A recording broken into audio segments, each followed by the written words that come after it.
Dalam Pararaton, Ken Dedes adalah putri dari Empu Purwa, seorang pendeta Buddha aliran Mahayana dari desa Panawijin. Pada suatu hari, Tunggul Ametung, aku Tumapel singgah di rumahnya. Tunggul Ametung jatuh hati padanya dan segera mempersunting gadis itu. Karena saat itu ayahnya sedang berada di hutan, Ken Dedes meminta Tunggul Ametung supaya sabar menunggu. Namun Tunggul Ametung tidak kuasa menahan diri. Ken Dedes pun dibawanya pulang dengan paksa ke Tumapel untuk dinikahi.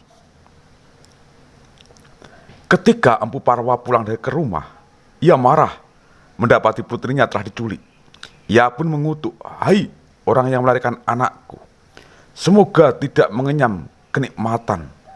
Matilah dia dibunuh dengan keris. Demikian juga orang-orang Panawijin, keringlah sumurnya, semoga tidak keluar air dari kolamnya."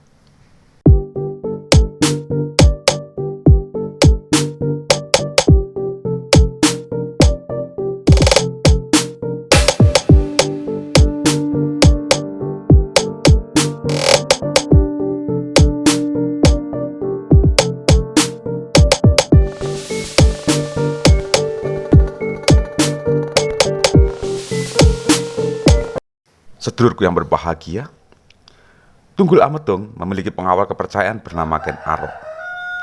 Pada suatu hari, Tunggul Ametung dan Ken Dedes pergi bertamasa ke hutan Baboji. Ketika turun dari kereta, Ken Dedes tersingkap, sehingga auratnya yang bersinar terlihat oleh Ken Arok. Ken Arok menyampaikan hal itu kepada gurunya yang bernama Loh Gawe, seorang pendeta dari India. Menurut Loh Gawe, wanita dengan ciri-ciri seperti itu disebut dengan Sri Narikwari yang diramalkan akan menurunkan raja-raja di tanah Jawa. Mendengar ramalan tersebut, Ken Arok semakin berhasrat untuk menyingkirkan Tunggul Ametung dan menikahi Ken Dedes untuk menjadi raja.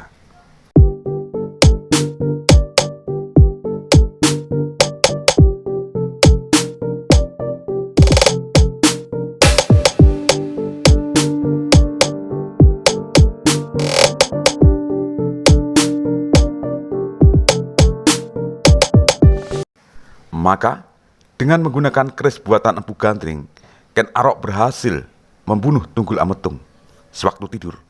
Yang dijadikan kambing hitam adalah rekan kerjanya, sesama pengawal bernama Kebu Ijo. Ken Arok kemudian menikahi Ken Dedes, bahkan menjadi aku baru di Tumapel. Ken Dedes sendiri saat itu sedang dalam keadaan mengandung anak Tunggul Ametung. Sedulurku yang berbahagia, tokoh Ken Dedes hanya terdapat dalam naskah Pararaton yang ditulis ratusan tahun sesudah zaman Tumapel dan Majapahit, sehingga kebenarannya cukup diragukan. Namanya sama sekali tidak terdapat dalam Nagara Kertagama atau prasasti apapun. Mungkin pengarang Pararaton ingin menciptakan sosok leluhur Majapahit yang istimewa, yaitu seorang wanita yang bersinar auratnya.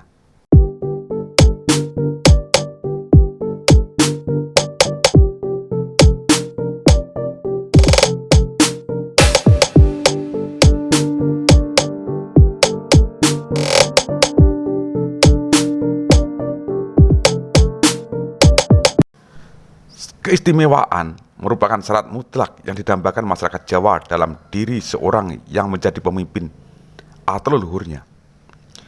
Masyarakat Jawa percaya kalau raja adalah pilihan Tuhan. Ken Dedes sendiri merupakan leluhur raja-raja Majapahit versi Pararaton.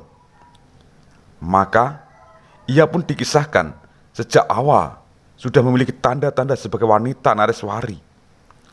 Selain itu, dikatakan pula kalau ia sebagai seorang panut Buddha yang telah menguasai ilmu karma ama madak atau cara untuk lepas dari samsara.